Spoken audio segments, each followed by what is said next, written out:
ভারতের অবসরে যাওয়া ক্রিকেটাররা ওয়ার্ল্ড লিজেন্ডস অফ চ্যাম্পিয়ন্স লিগে যখন খেলতে গিয়ে পাকিস্তানের বিপক্ষে ম্যাচ বয়কট করলো, পয়েন্ট ভাগাভাগি হলো গ্রুপ পর্বে। আবার যখন সেমিফাইনালে ভারত পাকিস্তান ম্যাচ, ঠিক সেই মুহূর্তে ভারত বয়কটের ডাক দিল এবং পাকিস্তান সরাসরি ফাইনালে উঠলো।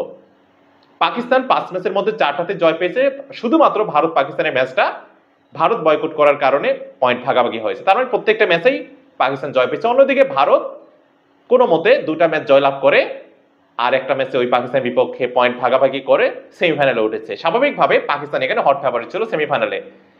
আমি বলতেছি না যে ভারত পাকিস্তানের বিপক্ষে হেরে যেত, এই ভয় তারা খেলে নাই, এটা দর্শকরাই বলে। বাট আমার কথা হচ্ছে, ভারত যখন তাদের দেশকে সম্মান করে, তাদের পতাকাকে সম্মান করে, তাদের একটা বড় সিদ্ধান্ত তারা নেয়, কঠিন সিদ্ধান্ত নেয়, তখন ভারতীয় ক্রিকেট বোর্ড পাকিস্তানের বিপক্ষে খেলার জন্য সম্মতি জানায়।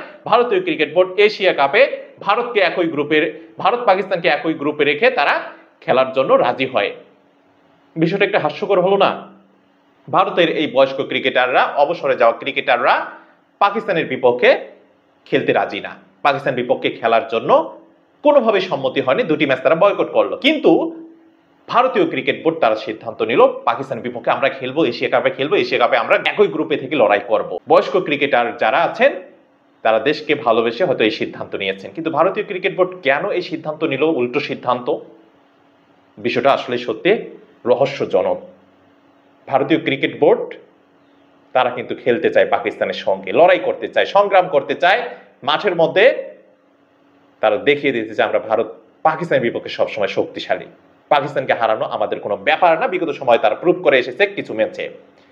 সো যখন রাজনীতিটা, বয়স্ক ক্রিকেটাররা রাজনীতিটাকে খেলার মধ্যে নিয়ে আসে, ভারতীয় ক্রিকেট বোর্ড রাজনীতিটাকে একটু দূরে সরিয়ে দিয়ে এশিয়া কাপ খেলার সিদ্ধান্ত গ্রহণ করে। হ্যাঁ, তারাও কিন্তু বাংলাদেশে আসতে চায়নি, তারাও বাংলাদেশে মিটিং হলে সেটা বয়কটের ডাক দিয়েছিল। রাজনীতি যে এখানে ছিল না এমনটা না, কিন্তু প্রশ্ন হলো বয়স্ক ক্রিকেটাররা যখন ম্যাচ বয়কটের ডাক দেয় তখন ভারত কিভাবে সম্মতি জানায়, তখন ভারতীয় ক্রিকেট বোর্ড কিভাবে সম্মতি জানায় যে আসলে পাকিস্তানের বিপক্ষে আমরা এশিয়া কাপে খেলবো। এখন এটা নিয়ে আলোচনা হবে, কন্ট্রোভার্সি হবে, অ্যান্ড ফাইনালি সমালোচনার মধ্য থেকে ভারতীয় ক্রিকেট বোর্ড কি নতুন সিদ্ধান্ত নেবে, ভারতকে আগাম জানিয়ে দেবে আমরা পাকিস্তানের বিপক্ষে সেই ম্যাচটা খেলবো না। কি হতে যাচ্ছে আমি অবশ্য আপনাদেরকে আপডেটগুলো জানাবো। একটা মজার বিষয়, ভারতের যারা ন্যাশনাল টিম আছে তাদের জন্য একটা বড় ধরনের চ্যালেঞ্জ তৈরি হচ্ছে। আসলে তারা 14 তারিখের ম্যাচে পাকিস্তানের বিপক্ষে ম্যাচটি বয়কটের ডাক দেবে কিনা।